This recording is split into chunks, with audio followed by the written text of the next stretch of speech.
Hi, I'm Narelle Todd from Get My Book Out There. Hi, I'm Essie Smith, also known as Susan. And we wanted to come this week and have a chat about self-sabotage. We are pros ourselves at some self-sabotage from time to time. And we kind of wanted to, just talk about it from an author perspective. What does it look like? Why do we do that kind of stuff?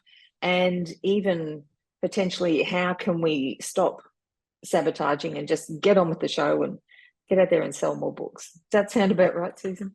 I would definitely say that. I think if I could give a picture of my desk normally, people would understand what self-sabotage looks like because it's very cluttered at times. You do like everything out on the desk, that's for sure. I do like to see everything that I've got. So we've got three things that we have noticed with authors. Probably the top three things that we've seen over the years. It's almost like they'll take a step forward and take two steps back. And there's this kind of, seesawing backwards and forwards with success, and make great gains and then go back. And certainly one thing that I have seen quite regularly is around writing. So, Susan, you have this thing where you talk about that authors need to show rather than tell when they're writing. And I know you've worked, with a few authors around this. We've kind of seen them make the leap and make the change in their writing, and their stories just become much more richer and lush. Yeah. And then before you know it, writing one-dimensional. Tell us a little bit more about what you mean when you talk about showing rather than telling, and how that relates to authors and self-sabotage. One of the biggest things that I noticed is it's easier to tell because when you tell someone something, it's very one-dimensional. It's you and you're just putting it out there. So what happens is when you have an author who's just telling, it's easier for them to write that way because they don't have to really get into the heads of who their audience is, who their character is. It's a newspaper or academic almost way of telling the story. They're just laying it out there, and it could be interesting, just like the newspaper or the cereal box or any the stuff that you sort of had to read in college that you were supposed to. But it's not something that really grips you. You can just put it down and walk away. And when I talk about the three-dimensional writing, the interactive writing is the way I like to refer to it. It brings out all of the senses. It immerses you in that story so that you have the mood feel of the lighting, of the area of the room or wherever you're at, the emotions of the character and what they're thinking and feeling and how they're reacting to something. So you're really getting into those emotions.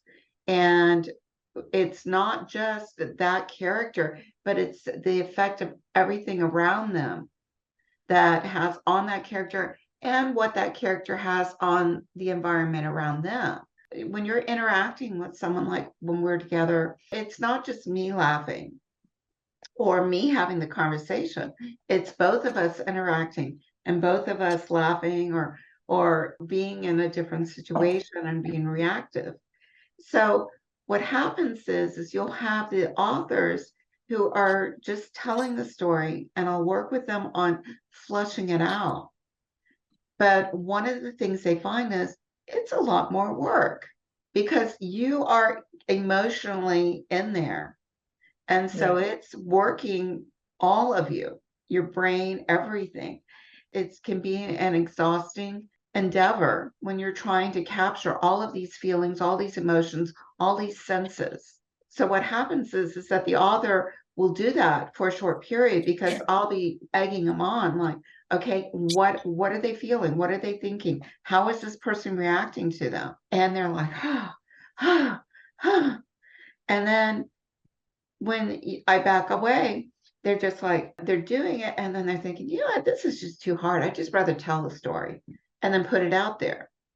And yeah, you could probably write a lot faster, but you're not creating a memorable story. You're creating something that somebody can actually put down and walk away from. You're not going to retain readers over a long, long period of time, or even gain new readers if that's going to be your writing style. Yeah, and I think when a story is interactive, they're the stories that you'll come back to and reread over and over, which then more or less implants, that author into your brain. So in some ways, the interactive story really connects you to the author. So you're there with your money ready to buy the next book by the author. And they're instead excited. of They feel like yes. they know these characters. They are like, oh my gosh, when are you writing so-and-so's book? I can't wait for this one. And they come back and visit your website, and they come back and they're like, okay, reaching out to you because you've made an impact. You connected with them on a relationship level. So this is what you're wanting to do. And when you don't do that, it is when you get lost in, I have this mental image of this scene from Jurassic Park where they're looking for the satellite phone in this huge pile of dinosaur poop. And so what I think of is that, my book is that diamond in this huge pile of dinosaur poop. And are you so excited that you're willing to dive in and put your hand in there and search for this diamond? And if you are, then you'll do it again and again and again, because that is what the readers are looking for. They're looking for that diamond. And all of the other stories that forget, never read again, forget who the author is, that kind of stuff, that's all part of that dinosaur poop. Yeah, I think you said it right when you said it takes longer initially.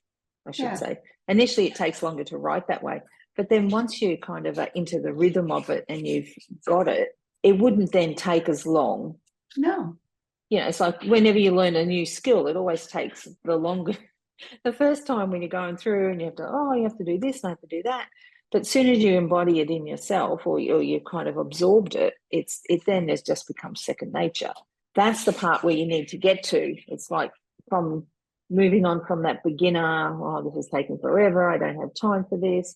You've got to make that jump into where it's just a part of you. The writing, the new way of writing is a part of you. And that's often where people will go, no, it's too much. And what's really surprising is the authors, when they do this, and they see the contrast between their original story and then what they've done, they're just like, oh my God, I wrote this. This has just blown me away. I really love it. And it's like, then why fall back into that? Because you see the difference. They can actually tell the difference between, the first and the second. They get so much more enjoyment because they are much more immersed into their own world, that they forget that it's their world, that it's their characters. And I think that not only is that a compliment to you and your characters, but it's also showing respect to the readers. Yeah. Because you value them. And I really think it's a shame. This particular self-sabotage is such a shame because it could really just be the thing that takes you into the next level with your stories, with your earning income. What if you say, instead of spending money on marketing, doing some more marketing, trying to get your name out there, what if you actually kind of reverse things, didn't spend the money, but spent the time to learn the new skill? Yes. Your books will almost sell themselves, because they're the kind of books that readers, tell their friends about. And so then, it's the word of mouth way to do it. And the word of mouth marketing is the absolute bomb. I mean, it is the best, because of the fact that you get so excited about a story. And we've both done that. It's like, oh my God, you've got to read this book. You go read it, and then the first thing you do is, after you finish it, you're going off to half a dozen friends and saying, oh my God, I just read this incredible book. And right there, you've hit another 5, 10 people. And then those 5 or 10 people go tell another 5 or 10. It just becomes exponential. And that, bless you.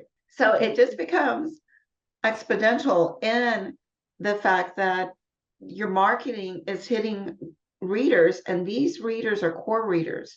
These are readers that are going to talk to other readers. Yes. Yeah.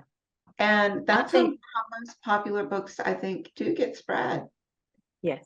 Yeah. To me, it's a fear of criticism, a fear of success, definitely.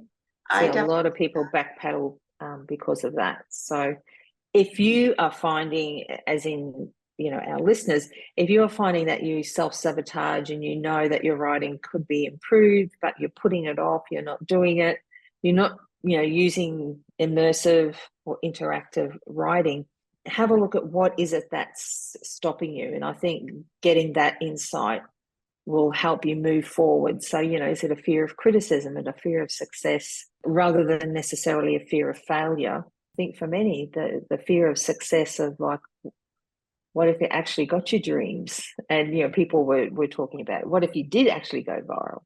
A big thing is if everything stays the same, what it's going to be like. It's that fear of change. And Yes. with success, there could be change. And I'm an example of that. I ended up taking that leap because I didn't want fear to control me. I was successful. I am successful. And because of that, it's caused changes in my life that I wasn't planning. But those changes are good. And they keep me motivated. They keep me excited about what's going to happen next. I think often what we're fearful of with the success and what that will look like, when you actually get there, it looks completely different. Yes. So the fear we had is not actually going to be the reality of that success. Yes.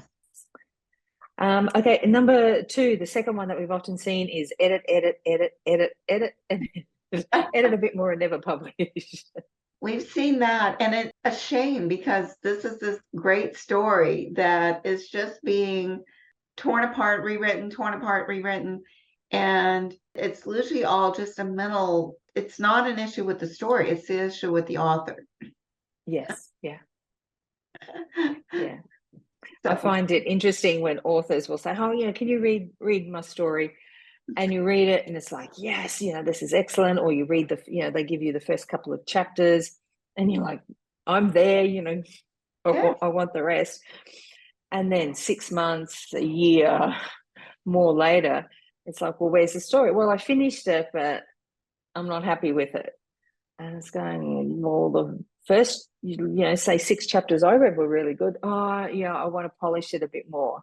I know some people are still polishing 4 years later their story, and they've never actually got it out there. And again, I think this comes back to that fear. It's a fear that, someone's going to tell you your baby's ugly. I think, I'm not positive, don't quote me on this, but I think it was Nora Roberts that said, if I went back and rewrote every single book that I've ever written because I didn't like something about it or I didn't think it was where it was, she says, I'd never write a new one. Yes, yeah. That is so true. What happens is they've written this book and they keep writing it and rewriting it and changing it. And sometimes those changes are not for the better.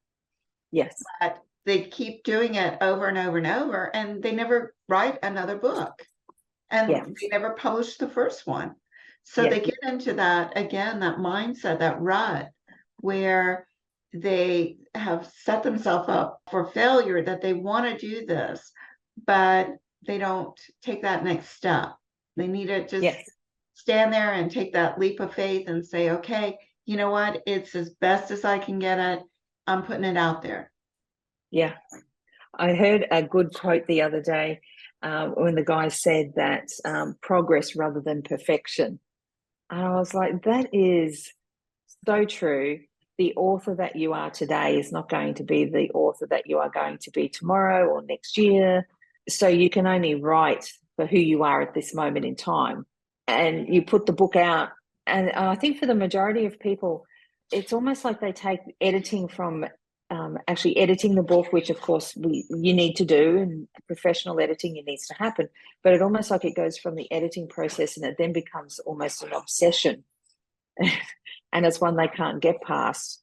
But I think the thing to remember here is that who you are today is, as an author, it may not be, your writing may not be at the standard you want it to be, but until you actually get it out there and get feedback from readers, in many ways it's hard, I think, to make the changes or even to know the changes to make until you get some feedback on that story. And not feedback from friends and family or people who know you, but strangers who will let you know, you're on track. What if you did that or something like this? But I think in order to do that, it's about being comfortable in yourself in order to take that kind of feedback.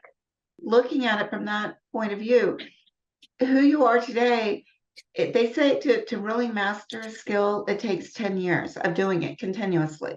So Yes. if you're playing golf or you're riding bicycle, any athlete will tell you, you generally have to do it for at least 10 years before you actually master that skill. Writing that same book for 10 years is not the same thing as publishing and then writing more books over a 10-year Yes. period. Yeah. And I can tell you from a personal experience that I can see how I've grown over the years. I can still read my very first stories and get lost in them, but I can also see changes in my writing and the character developments or the depths and just the styles, where I'm definitely working at perfecting it even more. But I think that Yes. that's part of the fun. One of the things I always say is I want the next book I release to be better than the one I just published. Yes. Yeah. And I've been telling myself that the same thing for the last 12 years. Every book, the next book is going to be better than the one I just published. No shortcuts, pushing myself even harder. And I think that it comes through, Yeah. in the stories that I tell. And one of the reasons why readers love them so much is because they see that I'm not taking the shortcuts, I'm not digressing. But the only way I can do that is if I keep moving forward. Yeah. And this is something that we've got to, really encourage authors. Yes, you've got your baby done. Don't worry, your baby is beautiful. It will grow up beautifully. Just get it published so that you can continue on. Yes. And you have a quote that you like to say that I think is really important as well. And that 80% done is better than none.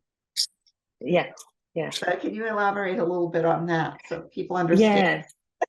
Yes. Well, the thing that I say to the authors I work with is I always think it's better to be 80% and done than 100% and not done. And by that, I mean, they're always striving for perfection and they never get anything out there, whether it's a story or their social media or their newsletter or writing an email, to people because they're trying to make it perfect or they do all the things that they think they should be doing or things they don't even know. They're worried. So, I can't do that because I don't know everything. By and large, for the majority of people, 80% is actually really good. It's not rubbish, but we get caught in this perfection, this cycle of perfection. And that's often where the editing and editing and editing comes from, is wanting it to be perfect. And the reality is it's never going to be perfect. So you will always stay in that cycle. And of course, you're not going to be published. And until you get your book published, you then can't do all the other things that come along with a published book, like write book 2 in the series or do a book launch, do your marketing, engage with readers, because you don't have any of those things because you haven't got your, blinking book out there yet. Deep down, it's a fear of the criticism. It's a fear Yeah. of what other people are going to say. And you just have to let that wash off and just say, Yes. I'm not going to worry about it. They don't like it, then don't read it. There's going to be a lot of people out there that are going to love it. But of course, this is another thing I know from experience. You can have 10 fabulous reviews And one person who may never have even read your story, or it's not the genre that they normally read, they read it and they're like, oh, I don't like this, it was terrible. And Yeah. it's not one that you'll focus on. Yes. And, Yes. it could be a number of issues. It could be, like I said, that they don't read that genre and they just happen to pick it up. It could be that they never even read the book. I've had that happen. Yeah. It could be that they were having a bad day and you just happen to be the person to help them release the pressure on the pressure cooker. I try to think of it as that way instead Yes. of as it being a personal attack on my baby. It's just let it go. Yes. And if you know that those kind of comments are hurtful or that you can't, then don't read them. It's not that you're not aware that they're there. It's not that you're shying away from that, but you're doing that for your own mental health. Yeah. You understand that reading those kind of comments is just detrimental to you moving forward. And don't let somebody have that kind of headspace in you. You've got enough people talking to you. Just listen to the ones that are up there. Yes. Yeah. Just listen to your characters. Just listen to your character. Definitely. So, point in case, progress rather than perfection, or 80% and done. Get your book out there. Do all the things that you should be doing, the professional, like a good cover and professional editing and all of that stuff. And then release it, get it out there, get it done so you can move on with the other things that you're going to learn in the business. So number 3 we have is authors who love to take in lots and lots of information. So they learn from all sorts of people and they're in all sorts of groups and all the bits and they'll have all sides of any argument that they know about. But they have all this information, but then they don't implement. But they know a lot, but they don't actually put it to work in their business, any of the aspects of it. Talk us through what you have seen people do, or is this something that you do? Have you seen people do this? I think one of the things that has helped me be successful is for the most part, I won't say 100% because I know me, but I would say between 85 and 90% of the time, I take in the information and I apply it. The reason I say that is that there's parts where I may know that I should be doing something, but I know it's not right. I'm not ready for that yet. Mm-hmm. I have enough self-awareness, I would say, to recognize that I know I should be, there's certain things that I need to do, but I'm not quite ready to get there. Or Yes. there's some things that, while it's a good idea, it doesn't apply to what I'm doing, or it doesn't fit my branding. But what I've really seen, and it's been a hard lesson for me, is when authors have reached out to me and they're asking me, for help or how to do something. And I give them that, and then I get the backlash. Like, well, so and so said this and so said that, and you don't know what you're talking about. After a while, that's happened enough times that it's like I really shy away. So then the authors get upset. Well, this author doesn't help, da da da da da for some reason. And it's because you've tried and then you've gotten that backlash. But what really frustrates me is when I see authors who just absorb all this incredible information, and then that's all they do is they just absorb it and they don't apply any of it. Yeah. And it's like, if you would just apply 2% of what you know, you would be out there, you would be successful. So it's like, there's different aspects of that. There's nothing you can do. What is it they say? You can bring a horse to water, but you can't force it to drink. Yes. Give a man a spoon, he may dig, but if you give him a shovel, he Yeah. can really dig a hole, that kind of stuff. You can have all the right tools, but if you don't apply those right tools, they're worthless. They're just sitting on the Yes. shelf. Yeah. And from my perspective, in learning about, say, digital marketing and the new trends and things that are going on, there are so many competing voices out there. At some point, I made the decision, where I would go with the people who resonated with me and who made sense to me in the way that I think and the way that I do business and my ethics. And so now I just follow a couple of people, and I kind of have blocked off all the other noise because the people I'm following match with me. Their content is good, so I'm getting the right information for me. And this is what I would say to authors is, instead of trying to find out all the ways to do things, just find the people who are doing things that work for your brain. We all approach life differently. We think about things differently. We have certain ways of being organized. We have certain ways of writing. We have certain ways of living life. Find the people who speak your language in those things, and then implement the things that they say. So yes, someone else over here may be doing something a different way, but that doesn't mean to say that it's the only way to do it. So instead of kind of obsessing about the grass being greener on the other side, just get with your people, whoever you want to follow, whoever those people who are a little bit more advanced than you, just get a couple of those people, let them guide you and implement. And you'll soon work out whether the information is right or not, whether it works for you or not. And if it doesn't, that's fine. You move on and you find someone else.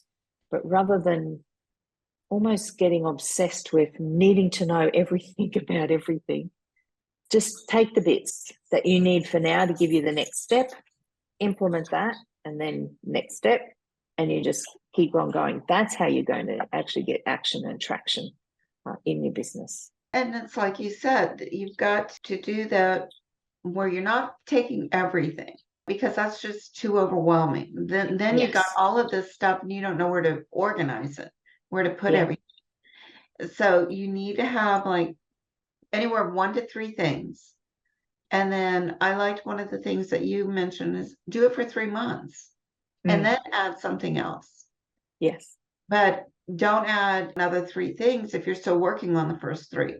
You do 3 things at first, get really good at them, then just add 1, get really good at it, then add another. And before you know it, and you've got all of this stuff that you want. And I think this falls back to what I was saying, 85 to 90% is where I apply it. I know I don't have to apply 100%. I apply the stuff that I know works for me, works for my lifestyle, works for my writing style, works for my branding. And those are the things that I focus on. There's going to be a lot of like shiny, sparkly stuff that you want to go, ooh, you have to put the blinders on. You have to say, yeah, that's pretty, but no, and get it done. Yes. Falling back to the 80 is better than none. Yep. Get it done. Know what you need to know to take the next steps, implement, and then rinse and repeat, in effect. That's how you get it done. Yeah. And fail fast. Yes, fail fast. Yes. You never fail fast enough sometimes.